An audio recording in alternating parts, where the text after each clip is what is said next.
volume up. Ta-da! I will turn y'all's volume up. And... wah! Alright. Greetings and salutations, everyone. Welcome back to the Inn of Planar Crossroads, and welcome back to our discussion for Around the Hearth. We haven't recorded one of these in a week or two. So this one we're coming back and recording because... really because a movie came out that you guys may have guessed. I haven't got to watch it yet, but I have heard some things. So we're going to talk about Hellboy and how you might make him in your tabletop games. But it's not going to necessarily be in conjunction with the movie, because the movie was supposedly not all that spectacular because of producer interference and stuff like that. So we're going to have no preconceptions about the movie coming in. We haven't watched it, but we do, or at least some of us, have watched some of the other movies, maybe read some of the comics, and so we're going to, some of the graphic novels, excuse me. So we're going to go into those and kind of work off of what we do know and some of the clips that I have seen from the new movie, and make a Hellboy, or make Hellboy and help you kind of get an idea. Make a Hellboy! Make Hellboy. Alright, we have no context for the latest movie, but we're doing it anyways. Right. And before we do, announcements. Standard Less disclaimer. than 5 minutes, yes. This is an adult podcast that sometimes features adult, that sometimes uses adult language. You have been warned. We have Patreon going for the Inn of Planar Crossroads on both, and you can support us on Patreon or Subscribestar. We have we're pretty close to our 500 mark on subscribers, so if you want to get us up to the 500 mark, we will be giving away 2 items and probably a one-shot game. And at the end of April, we'll be giving away our appreciation gift to our patrons and subscribe stars. So if you want to get in on that, it's going to be a Rick and Morty splat book for 5e that you can keep at 5e or convert for yourself. You got to be giant tier or higher on Patreon, or flump tier or higher on the subscribe star. There you go. All announcements done in less than 2 minutes. All right. Probably less than that. Okay, now we can go. Okay, so who wants to go first on talking about... What system are we starting in? Most everybody knows Pathfinder, so we can start in Pathfinder, and I know that I want to talk about Open Legend. So we'll start with Pathfinder and move there. Okay. I think he's an infernal human wearing a gauntlet with pistol arrow levels. An infernal human? Yeah. Not the tiefling? Like a human with the infernal template. Oh. Well, because he's got more resistances than a tiefling does. Although I suppose he does have the prehensile tail. Yeah, he does. So he's a tiefling with the infernal template. Yeah. I could see like 3/4, you know? Yeah. Instead of the tiefling is... If you Inferno gives you like half, tiefling gives you like 1/4. Well, I mean, he really is. He's a devil. He's a very powerful devil at that. Yeah.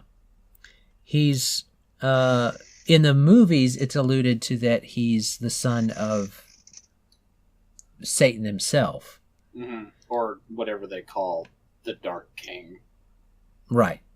Yeah. But in the comics, from what I understand, he's not the son of Satan. He's the son of another Duke of Hell. So there is a little bit there, but he, in both of them, well, no, I don't know about the movies. I can't say for sure for the movies, but I know in the comic, and if that's what we go by, he's half and half.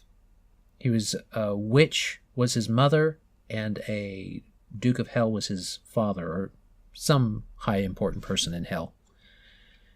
So we do have a half-breed at least. And you're right, he is really powerful. you can fiddle with putting a template on him if you want to for Pathfinder. But you were thinking Pistolero? Yeah, because he's got the big, like, his big iconic gun is the big, like, it's got a name and I can't think of it now. The Good Samaritan. The Good Samaritan, that big, huge, like, 6-shooter. Right. There we go. There you go, people. It's up on the screen. View image. He also has another gun, the Big Baby. Right. It's like that big double-barreled break-open shotgun. Yeah, the break-over multi-chambered shotgun, which is like an 1, 2, 3. It's like is that a 6-shooter? 1, 2, 3, I don't think 4, 5, 6. The big one is. I would have to look at them again. I think it's like a 6 or an 8-shooter. But either way, the Good Samaritan plays a more pivotal role in the movie than it does in the graphic novels, from what I understand. So, if you're going for like the Ron Perlman version, then yeah, I would definitely go with you're probably right on that one. Though he does use magic items, so you would want to have him with a class that would go along with that. Is there an occultist that uses guns, or maybe he's just an occultist that has, leveled into using guns? I don't know. He does like his items, though. Occultist does really fit. Because that's the other thing that, like, really, I guess, like, thematically would fit with him, because he a lot of the ways that he fights the things that go bump in the night revolves around, like these bullets filled with, salt from the Dead Sea and a dead saint's pinky toe, shit like that. Yeah. The Steelhound archetype for investigator might be kind of along the lines. Oh. I thought of that, but he's really not an investigator because he doesn't do any of, like, the heavy brain work. They mostly just send him in to shoot the crap out of things. Well, yeah. In the movies, if you were going for more of a manga, graphic novel build, then I could just definitely call them comic books. Yeah, if you're going more for the comic build, then that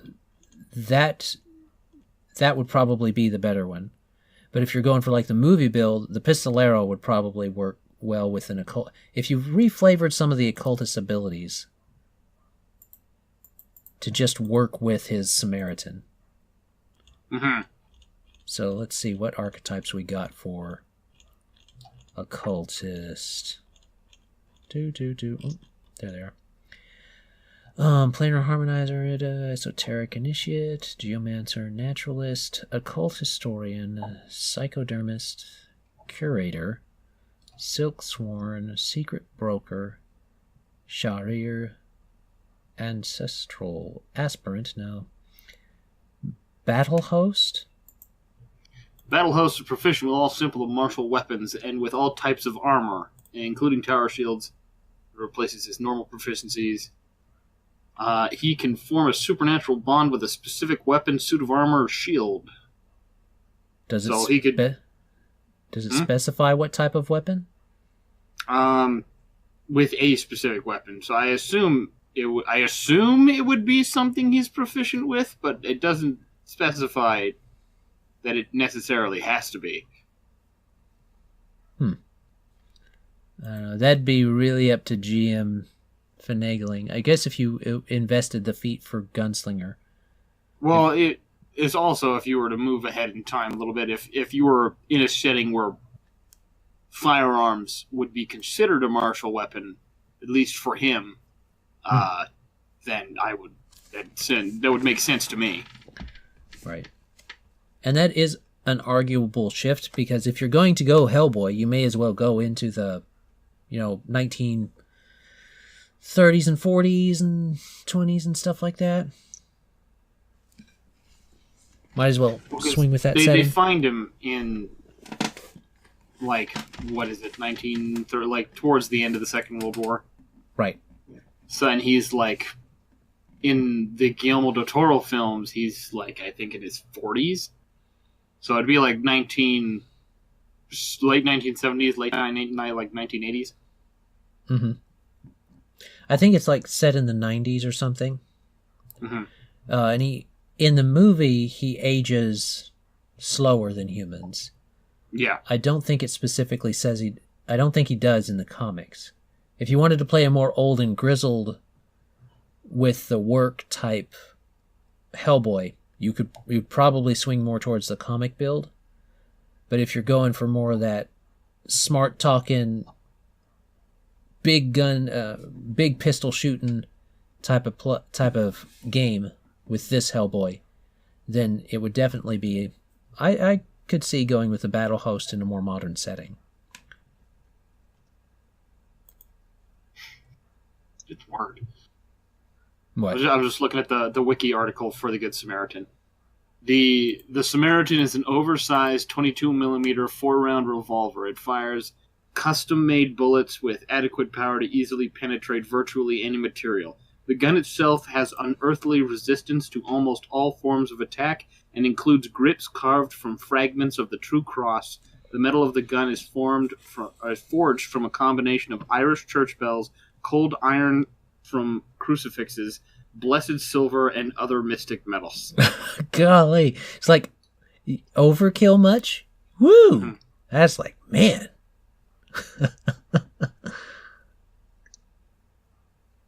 The Samaritan only holds 4 of its oversized rounds and is difficult to load with the large fingers of the right hand of Doom. As a result, Hellboy usually tries to load it with his left hand when possible. He is usually only able to fire the Samaritan with his left hand, again due to the size of the fingers of his right hand. Mm-hmm. Huh. Yeah, which is something we didn't touch on, which is the right hand of Doom. And that's like a built-in... That's a big deal. Yeah, I mean, from what I remember, it's basically just a big punchy fist until, like, there's a big glowing interactable item in front of him. Well, it is quite, from what I understand about, like in the movies, it's quite unbreakable. You can't break it. So it is a perfect, it would suit the shield type of thing that they were going for in the battle host. But it's also a key in the movies. In the manga, not the manga, in the comic,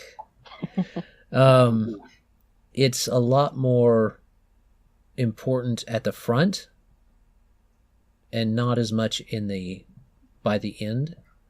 But that's mainly because of how Hellboy's, whole story arc ends. So, I know. But yeah, I'd go with Tiefling, probably Battle Host or the Investigator. So, like the Stillhound for the Investigator and the Battle Host for... Stillhound for a comic build, Battle Host for a movie build. And from what I've seen of clips from the new movie, Battle Host would work fine for that one too, because he's more of a big hitty guy, not a investigator as much, from what I've seen.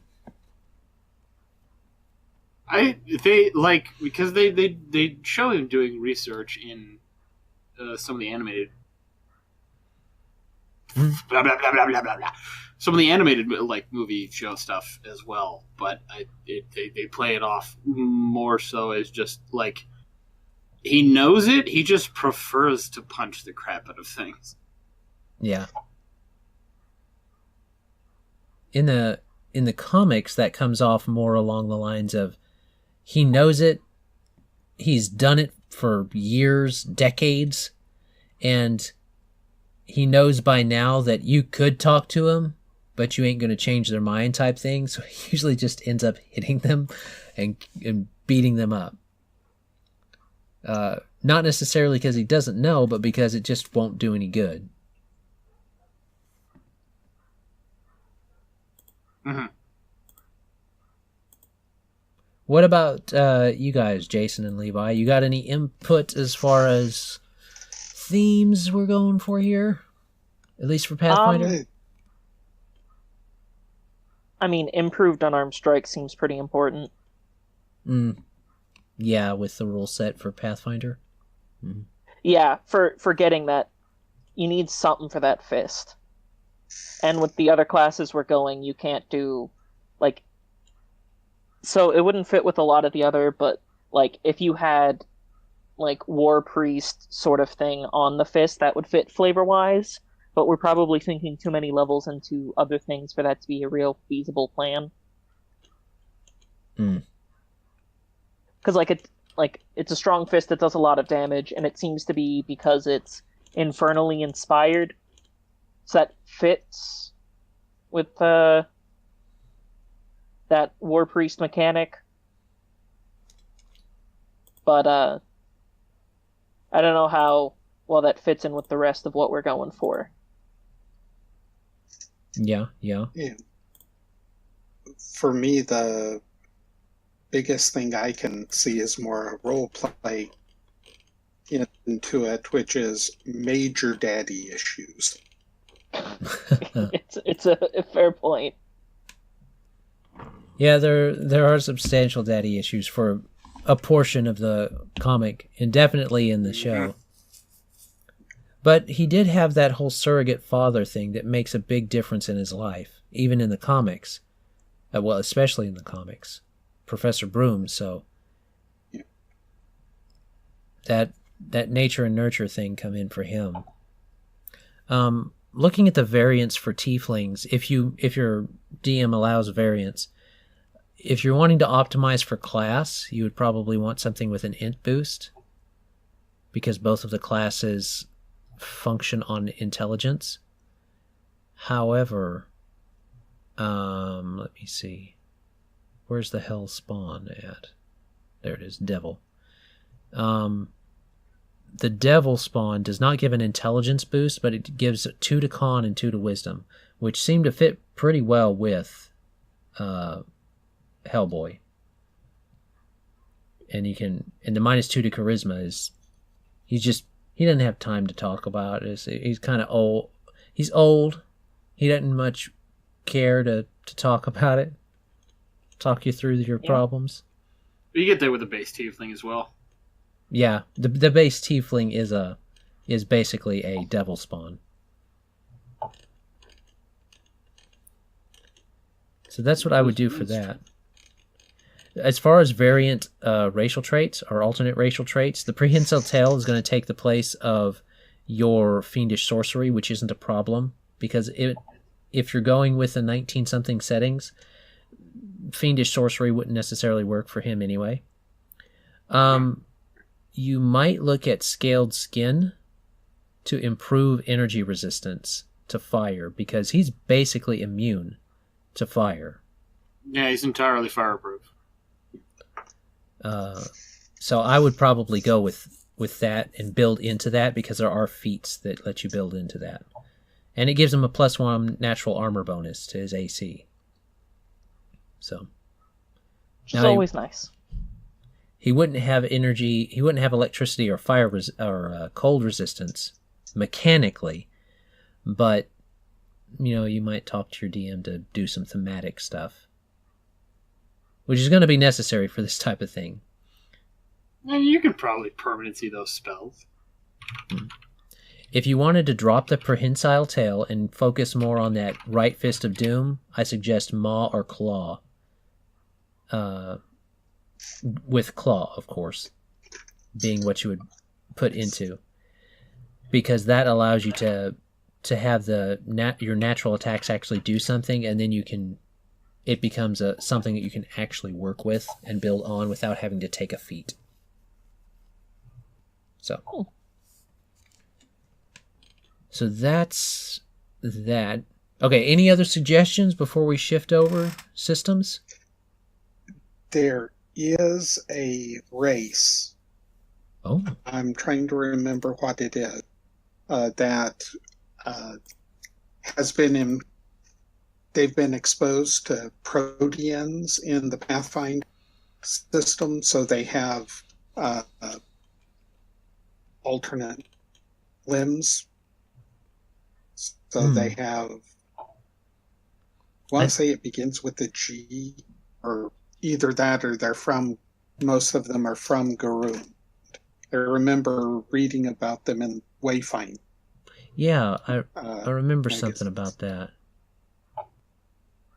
It's not Goran, it's not Gathian. Looking at the G's, and not Noel. Yeah. I hope not. Ganzi, is that it? Let me look. Gonzi sounds right. Unlike I'm not sure, crossbreed but- of Azamar and Tieflings, Ganzi are mutations caused by, there you go, exposures to chaotic energies of the material plane. In the material plane. Okay, so let's look at this one as an option. So you would go with, so they got Chaos Champion, adds their charisma to bonus attack rolls, no. Entropic Flesh, no. They got the Prehensile Tail. They got Quibble. I remember Quibble being okay. What was that? Ganzi can twist twist probability. Yeah. So not those. There's some expanded oddities. Amorphous limbs. I don't know about that one. Let me see. Every 1d4 rounds as a swift action, Aganzi transform one of her limbs into a natural melee weapon. 1d6 points of damage. The transformation lasts the beginning of the Aganzi's next turn.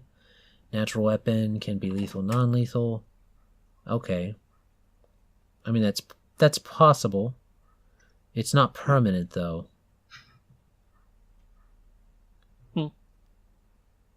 Yeah, it was a thought, but it doesn't fit.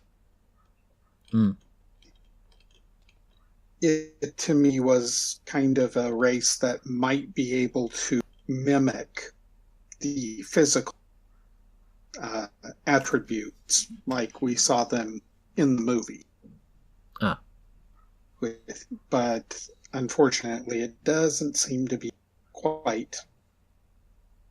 doesn't fit quite as good as they can. Right. Okie dokie. So if you wanted to reflavor a few things, maybe. Tiefling, maybe Ifrit if you wanted to go Ifrit, but those usually focus more on magic. So I'm not sure that Ifrit... If you wanted to build more into the fire-resistant portion, Ifrit might be your way to go. But otherwise, Tiefling is probably where your money's going to be at. And then, like Jason said, Investigator, Steelhound if you want to go comic, and we would go Oracle, not Oracle. I was looking at Oracle. We would go Occultist, and the Battlemaster, just reflavor it. All right, so that's Pathfinder. You guys think we're ready to shift over now? Yeah, I don't have anything more to say about that. Okay. Yeah. A lot of it is going to come down to sort of carefully picking your items and working with your DM for a little homebrew. Mm-hmm. So, with the Hellboy, as far as open legend, you got a lot more leeway as far as what you're doing. Yeah. So, Levi, why don't you start us off since you know the most about it, and we will jump off of your ideas. How about that? Okay. Well, then I'll just bring up some core aspects rather than going specific. Couple important things. Obviously, seeing as he shoots regularly, you're going to want some agility in there. He's very strong. Mm-hmm. So you're going to want a nice might score and a nice fortitude. I think an important one is natural defense, because it inherently boosts both guard and toughness, which are both very important to how Hellboy acts and how he fights. You might want to go add in Resilient, just because he seems like he's able to shake himself off and get back into the fight, and Resilient makes it easier for you to remove Banes, which are this game's version of debuffs. Mm-hmm. Let's see. He does seem to... Okay, so I'm much more biased towards the movie version of him, because that's what I've seen. Mm-hmm. I haven't read the graphic novels. But getting angry and getting focused in combat goes really nicely with battle trance as well. Let me see. Let me go back to battle trance. So, battle trance, mechanically at least, gives you an additional 3 in every defense, gives you advantage 1 on attacks, but you have to activate it, and when you're out of it, you get, like, 1 tier of fatigue. Mm-hmm. It's like the rage mechanic for it, right? Right. It fulfills the rage aspect, but you could also be like, you go into a state of pure focus, and afterwards you're mentally tired rather than strictly physically tired. Or, like, it could be a DBZ power-up thing. Yeah. Like, Kaioken is your battle trance. Times 10? No. Okay. Yeah. No No, times. times 10 is when you take the... Oh... Anyway, there are upgrades on it. Right. That can make it much stronger and much scarier. So anyway, those are some really baseline core aspects that I feel would help towards the building of Hellboy. Now, I'm looking. There's resistance, but that requires a major action. Unless you boon focus into it. So I'm not sure if that I'm not talking about a boon. I'm talking about feats here. Right. I think it's resilient. Right. I was talking about boons and going in and looking at resistant. I see what you mean. For a self buff versus basically the fire resistance mainly. Right. So I would actually take the energy resistance feat, which basically gives you a permanent resistance. Oh, okay. So I missed that one. E. Yeah. That's a fair point. Yeah, there we go. It doesn't even have any prerequisites. Okay. Nah, you just have it. He's like, I am resistant to fire, and the game agrees. Yep. It takes tier 4, and it's only 2 points, so 2, 4, 6, 8. Yeah. You could get it for 8 points if you're building. Complete immunity. Yeah, so which means with all of these characters, Hellboy is not a level 1 character when we see him. Okay? No. In the movies, he ain't no level 1. So we're talking about quite a bit of power behind this individual, especially when you go the David Harbour version is going to be a lot more brutal from what I've seen in the movies, because I guess they wanted to earn their R, but It's one way to do it. Yeah. The Ron Perlman, not so much. So if you wanted to go really heavy into it, you could do a lot more on the might score, which you're going to need to, because Hellboy is pretty strong. So yeah, his might and his deck and his agility. His might and his agility are going to be 2 of his highest. But then you'd also want to make sure you put some into his intelligence if you're going for the comics. If you're not going for the comics... Well, do you want that to be... there's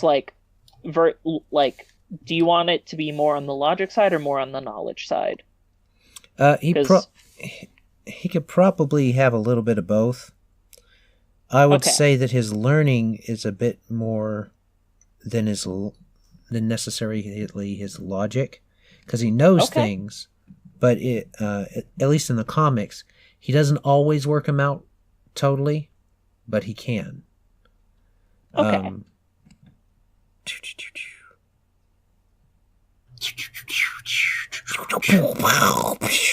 Boom. Okay. Oh, and how would you say his will stat is? I'd say it's above average, but I don't know that it would be. It's one of those things that he builds over time.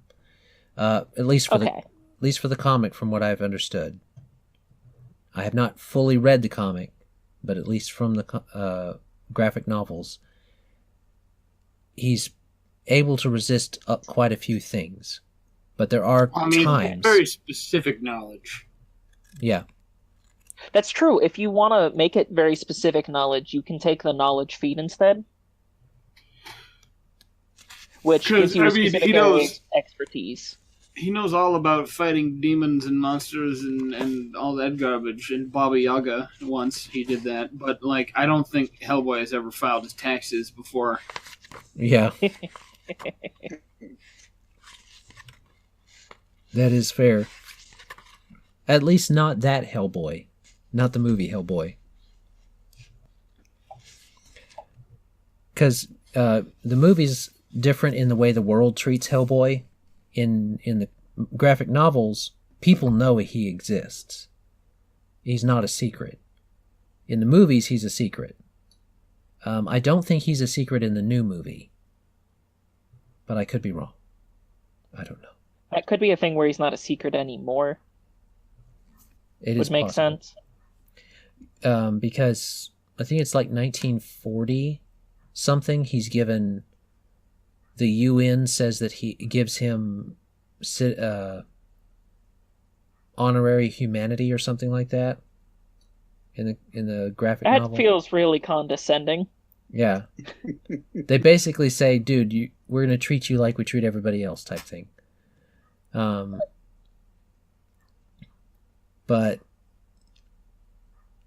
I'm not sure. For the movies, you wouldn't necessarily have to put much at all into learning or logic. You could, like you said, you could go into the knowledge skill instead, the knowledge feat instead, for demons and devils and basically just supernatural type stuff, and leave the rest alone. He doesn't need a lot of social skills except for persuasion, probably. And that's because persuasion is both like the friendly and the intimidating side. Mm-hmm. He would need some perception. If you're going in the comic version, because of the whole detective nature of his job. But in the movie versions, not from what I've seen. So he is kind of the big brute, big red brute in the movie versions, which, I mean, it works for fun. Not necessarily the truest to the character, but it works for fun. Yeah. All right. And then as far as equipment goes, in Open Legend, you can basically talk to your GM and work that out, because most equipment has to be worked through your GM anyway. Yeah, because it's very game by game thing. Blech, words. I mean, obviously any good weapon has the deadly property. It just gives you extra advantage when hitting with it, which is always nice. Indeed. And the thing is, in Open Legend, the key and other magic-y aspects of his right hand, I would probably actually flavor as an extraordinary item, just for the mechanics, even if it's not technically something of that sort. Right. If I was GMing for somebody wanting to work the Hellboy right arm of doom thing in, I'd probably let it be a shield that's unbreakable, similar to what is in Pathfinder, what you might do in Pathfinder. It's just shield you basically can't take off. It's made of unbreakable stone. Now, that may sound overpowered for somebody just listening, but trust me, in Open Legend, just having something doesn't necessarily mean that that you're overpowered. Yeah. You can also do that in Pathfinder for fairly cheap. I think the There's a thing specifically for shields that makes them unbreakable. Well, there you go. Or there is a specific magical shield item that is unbreakable, and it's not very expensive. Aha. There you go. So if you just bound that into your hand and made it stone, you're pretty solid. Because and I'm of the idea that when I run a open legend game, I'm very tempted to run it where, especially in a setting like this, there's no such thing as people having special abilities unless they're in contact with monsters and demons. Instead, special abilities are granted by artifacts. So any kind of supernatural ability is determined by the artifact that you're using. And his could be the right hand of doom, if you're going with a low magic setting, especially. Or at least a low magic world that has high magic clusters in it. You could go that way. Because the general public aren't going to have any special supernatural abilities. Not in the Hellboy world, anyway. I think that, and like for future reference, that sounds like a fun discussion on just world building. Yeah. Well, don't worry about it. That's one of the things possible on the docket once we finish a few other things. For projects anyway, like Rune Lords. So. All right. I think we've got this pretty well done. What do you guys think? I'm not sure how I would do it differently. Not without like sitting down for several hours and digging through books. Yeah. This is not supposed to be that. We've talked for about almost 40 minutes. So that's how we would do it. Yeah, that's not bad. Yeah. That's not bad for a specific type of character conversion. So. Yeah. All right. Anything from you, Jason, before we sign off? No, I was trying to figure out I could find a better mechanical way in Pathfinder. Maybe you could convince your DM to flavor it like a dragon totem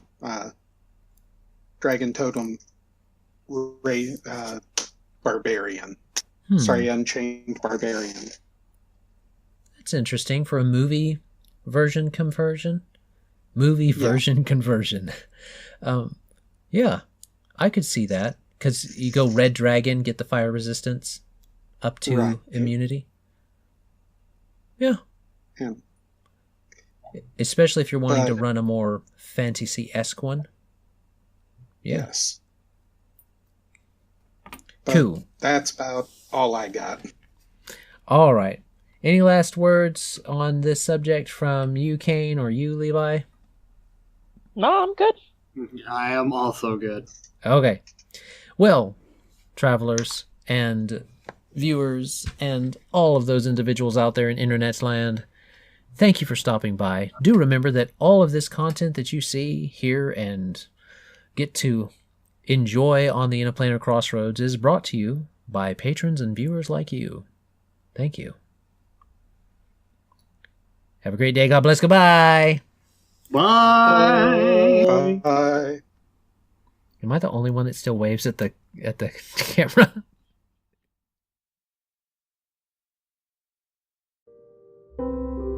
This content was made possible by travelers and viewers like you. Thank you.